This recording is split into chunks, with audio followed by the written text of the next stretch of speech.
Hi guys, my name is Siddhi and I'm the co-founder of Do My Idea. Today I'm here to talk about something super duper interesting. Are you somebody who's just launched your business in the market? You want to take the internet by storm, you've hired the right marketing agency and just cannot wait for all the sales to pour in on your website? Then here's the deal. There might be 4 things that you're doing incorrectly which could be a recipe for disaster for your brand. Stay tuned, 4 things coming right up for you.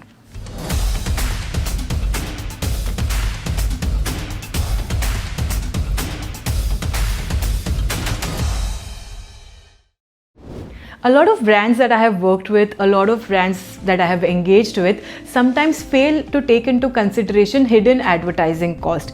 So, Facebook, Google or any other platform on which you're running your ad campaigns might give you very impressive numbers on paper. Your agency will come up with an extremely beautiful report stating how successful the campaign has been.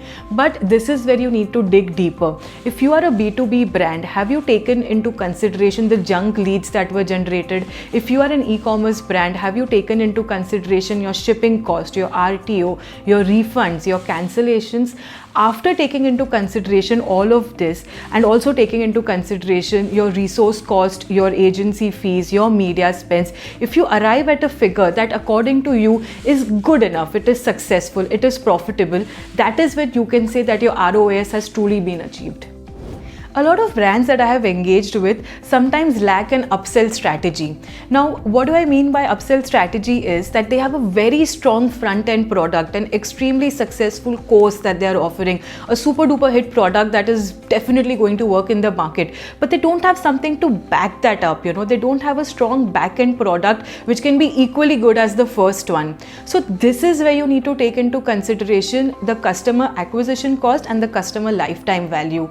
Whenever you're first trying to acquire the customer, the cost will be high. It may sometimes be even higher than the product that you are selling. But that is where you need to take into consideration the customer lifetime value. Now, the first person has already come and made the purchase. He loves your brand and he wants to buy more from you. But do you have something more to offer to him?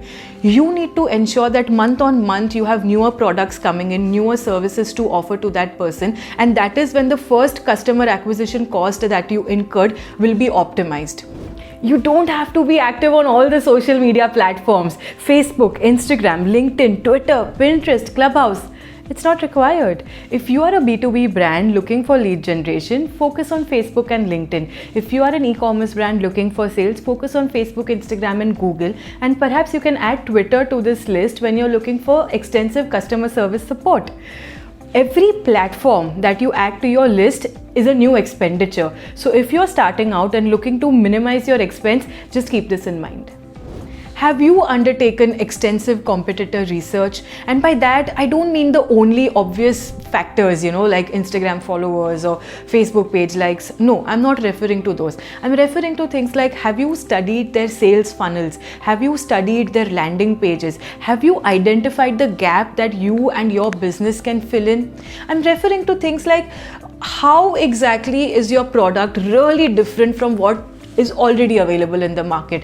If you are a small business owner, try infusing your personal branding in your business. For example, if you are somebody who's just launched a skincare brand, try to infuse your own experience of how the product was made, why you came up with this entire idea, and how is it actually different from all the other products that are available in the market. If you've studied your competition and you've noticed that he's been using everything except influencer marketing, then be the first one to undertake influencer marketing when you launch your business. So in this way, you not only cover all the bases that your competitor has already covered, but you also try to fill in the gap that he has not been seeing till now. So don't be myopic in your game plan. Just ensure that you're covering all the bases, and when you actually go and launch your business in the market, you're truly ready for it.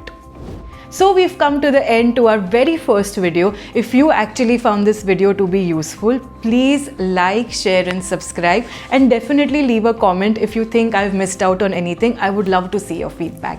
Thank you and stay tuned for the next video.